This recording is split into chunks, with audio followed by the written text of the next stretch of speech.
attention.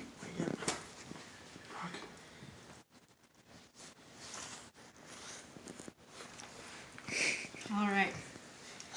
Upon returning home from serving as a missionary for the Church of Jesus Christ of Latter-day Saints, I found that my body did not work as it previously had before. I got dizzy when I tried to fast, and I would often have a headache throughout the rest of the day.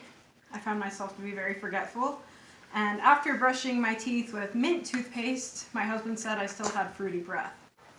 I told my mom about all these symptoms, and she suggested that I go see my doctor to see if I had developed the disease that has long run in our family, diabetes. At the conclusion of my appointment, I found that I was not in fact diabetic, and that by living a healthy lifestyle, I could reverse the effects that I was experiencing. Today, diabetes is a major epidemic sweeping across America. Centers for Disease Control and Prevention reported that in 2015, over 100 million Americans suffered from either diabetes or prediabetes, and that diabetes was the 7th leading cause of death in the United States. I've seen how diabetes has impacted my own wellness and the health of my friends and family. Diabetes is a harmful disease that should be our priority in preventing. Today, I'm going to tell you why it's so important that we take precautions for our own health and against diabetes, a disease that lowers your quality of life, causes serious health concerns, and many people are at high risk for developing it. First of all, Americans need to understand what happens to your body when you have diabetes and what serious health concerns accompany it. Diabetes changes the way your body works. Centers for Disease Control and Prevention, or the CDC, report that a person becomes diabetic when their pancreas, an important internal organ, stops producing either entirely or partially the hormone insulin. Your body uses insulin to help glucose or sugar get into your cells so they have energy. There are 2 types of diabetes. Type 1 diabetes is often called juvenile diabetes because it's diagnosed in either children or young adults.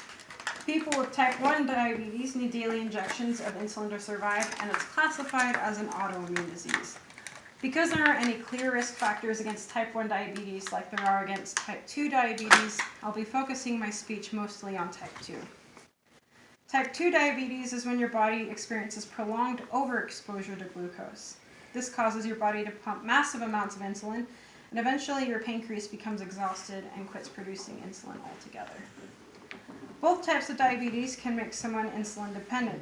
Because their body no longer creates insulin, they will have to administer insulin, usually through shots, to help their body get the energy they need.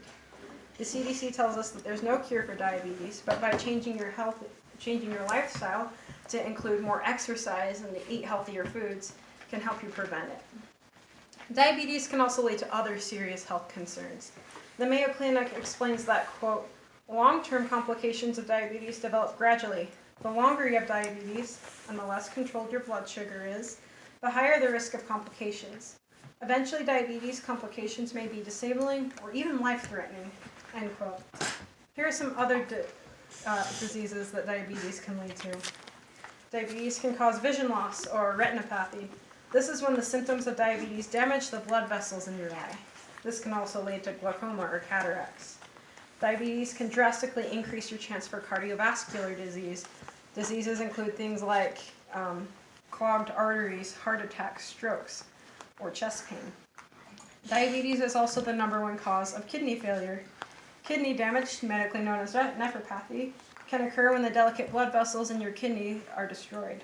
If not treated, kidney damage can be severe enough to require a kidney transplant or dialysis. Diabetes can also cause amputation of toes, feet, or legs. Because your body heals a lot slower when you're a diabetic, little things like blisters or cuts in your feet can make it so that these infections become way more serious and can lead to amputations later.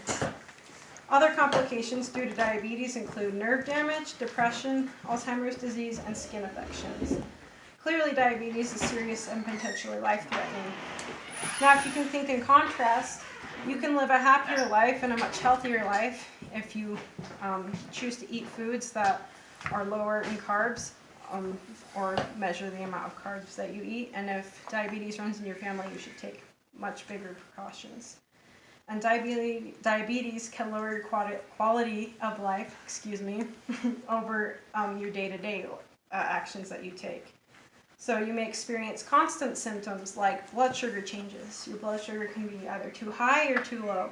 And because of this, you'll experience symptoms. You may experience increased thirst, fatigue, extreme hunger, unexplained weight loss, or blurred vision. And once you're diabetic, your health demands a lot of you.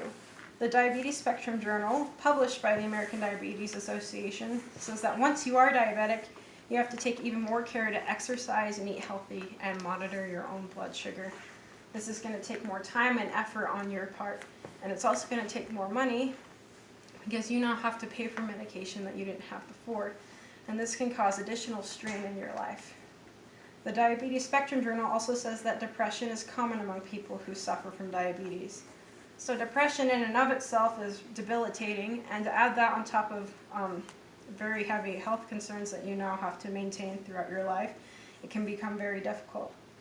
And you lose freedom once you have diabetes, so you now have to watch what you eat more, and you have the added stress in your life, and you have to follow a much more structured diet, and it may also have to be leveled out. You have to be more scheduled in your day, even hourly. Although it's very possible to live a happy life with your diabetes and manage it, it requires much change and effort.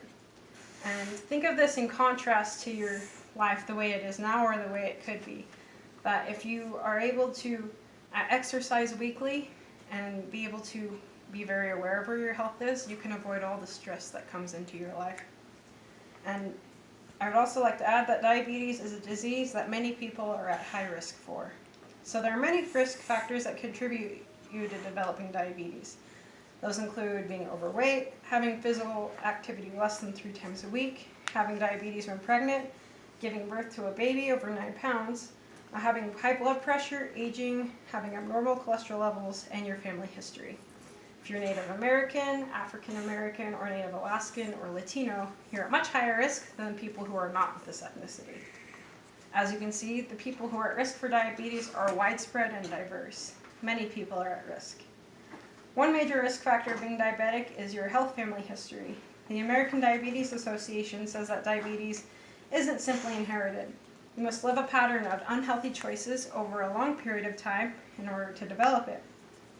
However, if you have a parent or a sibling with diabetes, you're more likely to develop it than someone who has healthy or active family members.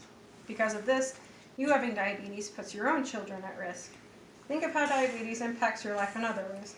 Health concerns, constant planning, and anxiety of your overall health can impact your loved ones.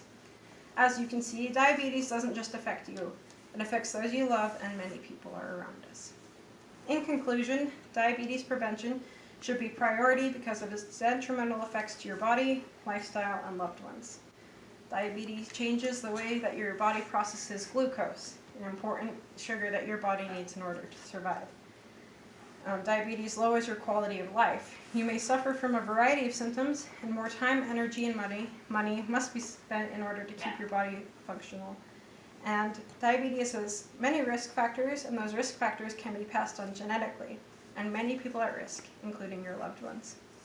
I hope that I've been able to effectively persuade you on how important it is to work to start or maintain healthy lifestyles in order to keep diabetes at bay. There are many different ways to live a healthy life, and if we work to educate one another and improve, maybe we can take some major steps in improving our nation's health.